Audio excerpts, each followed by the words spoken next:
Demolish होने वाला था, वहां पर काम कर रहे कंस्ट्रक्शन वर्कर्स को एक बॉक्स मिलता है जो कि टैग से रैप था। उस पर लिखा था Taisho year and July month और लिखा था रियूमन सुकुना इज सील्ड हियर। और जब वो उस बॉक्स के बारे में उस टेंपल के प्रीस्ट से पूछते हैं तो वो उन्हें सिर्फ एक ही बात कहता है कि don't open this box. But unfortunately दो चाइनीज स्टूडेंट्स जो कि पार्ट टाइम वर्कर होते हैं वो उस बॉक्स को खोल देते हैं एंड उसके अंदर जो उन्हें दिखाई देता है वो होती है एक ममीफाइड बॉडी जिसके 2 मुंह, 4 हाथ और 2 पैर होते हैं। एंड उसके थोड़े ही टाइम बाद उसमें से एक स्टूडेंट जो है वो हार्ट अटैक से मर जाता है और एक स्टूडेंट मेंटल हॉस्पिटल पहुंच चुका होता है। एंड वहां पर काम कर रहे 3 वर्कर्स को हाई फीवर आया जिसकी वजह से वो डीप स्लीप में चले गए थे। तो आखिर क्या चीज थी वो? क्या ये सब उसकी वजह से हुआ था या ये बस एक कोइंसिडेंस था? और उसके बाद क्या हुआ? Let's find out. Is he real?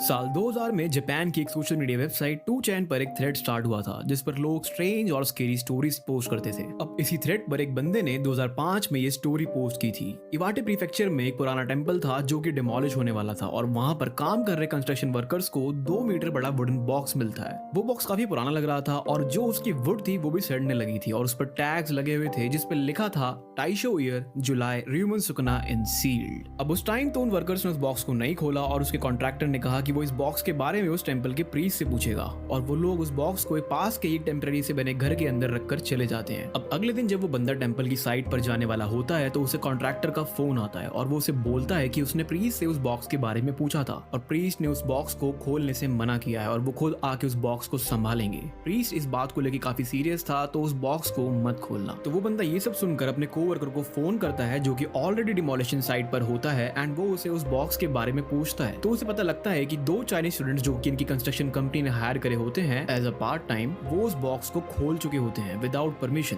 और वो ये सब सुनकर जल्दी से उस साइट पर पहुंचता है और वो देखता है कि वहां पर ऑलरेडी भीड़ लगी हुई है और 2 Chinese student state of shock में बैठे हुए हैं। ना वो कुछ बोल पा रहे हैं ना ही वो कोई रिस्पॉन्स दे रहे हैं। और वहां पर खड़े लोगों ने काफी बार ट्राई किया उनसे सवाल वगैरह पूछने का लेकिन उनका कोई भी रिस्पॉन्स नहीं था। इवन दो उन्हें जापानीज बोलनी आती थी वो भी अच्छे से। अब उस बॉक्स के अंदर जो ममीफाइड बॉडी थी उसके 2 मुंह, 4 हाथ और 2 पैर थे। वो बंदा देख के समझ जाता है कि ये शायद साइमीज ट्विंस की बॉडी है जो कि डिफॉर्म चिल्ड्रन होते हैं। उसके बाद साइट पर प्रीस्ट और उसका बेटा आते हैं और प्रीस्ट आते ही पूछता है कि क्या बॉक्स खुल चुका है और अगर बॉक्स खुल चुका है तो सब कुछ खत्म हो चुका है। We are doomed. इसके बाद वो प्रीस्ट अपने बेटे पर चिल्लाने लगता है कि मैंने तुझे बोला था इसको क्योटो के टेंपल में ट्रांसफर करना है और तूने नहीं किया और अब देख क्या हो गया है। अब इस टाइम पर वो 2 जो चाइनीज स्टूडेंट्स थे जिन्होंने बॉक्स खोला था वो ऑलरेडी हॉस्पिटल पहुंच चुके थे। ये सुनकर प्रीस्ट कहता है कि उनके लिए तो बहुत देर हो चुकी है, अब वो शायद ही बच पाएंगे, लेकिन मैं तुम्हें एक्सरसाइज कर देता हूँ वहां पर जो बंदे खड़े हुए थे उनको। और उसके थोड़े टाइम बाद खबर आती है कि उनमें से एक स्टूडेंट हार्ट अटैक की वजह से मर गया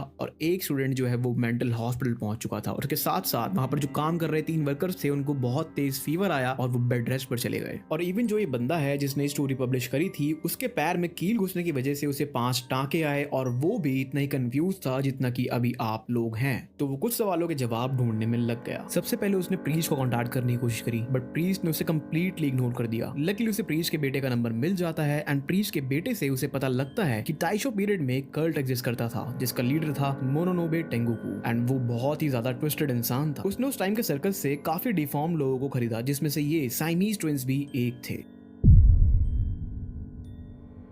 अब एक रिचुअल होता है कोडुकू जिसके अंदर बहुत सारे पॉइजनस इंसेक्ट्स को डाला जाता है और जो भी उनमें से लास्ट में बचता है वो होता है अल्टीमेट कर्स। और टेंगोकू ये रिचुअल्स ह्यूमंस के साथ करता था और ऐसा कहा जाता था कि साइमीज ट्विंस टेंगोकू को एक असुरा की याद दिलाते थे जो कि बहुत ज्यादा पावरफुल और इविल डेटी था। तो उसने उन ट्विंस को बाकी के डिफॉर्म लोगों के साथ एक बेसमेंट में लॉक करके छोड़ दिया जब तक कि उनमें से कोई एक बाकी सबको खा कर मार कर बच नहीं जाता। And guess what, Siamese twins survived. और इससे खुश होकर टेंगोकू ने उन्हें एक रूम में लॉक कर दिया जहां पर वो उन्हें भूख से तड़पाकर मार सके। एंड जब वो मर गए उसने उन्हें ममीफाई कर दिया ताकि वो डिकम्पोज ना हो। एंड उस कल्ट ने उस मम्मी को नाम दिया रियूमन सुकुना एंड उन्होंने उसे रैप करके रख दिया और जहां जहां वो उस ममीफाइड बॉडी को लेके गए वहां वहां डिजास्टर्स होते गए जैसे कि डेडली अर्थक्वेक्स। एंड शायद इसीलिए गेगी ने भी सुकुना को एक वॉकिंग कैलामिटी कहा है। और सबसे ज्यादा तबाही वाले लास्ट अर्थक्वेक के दौरान टेंगोकू ने अपने आप को मार डाला, किसी को नहीं पता क्यों, और अपने ही खून से उसने उसने स्टैचू के नीचे लिखा जापान शैल पेरिश। उसका ये लास्ट एक्ट माना जाता है कि उसने जापान को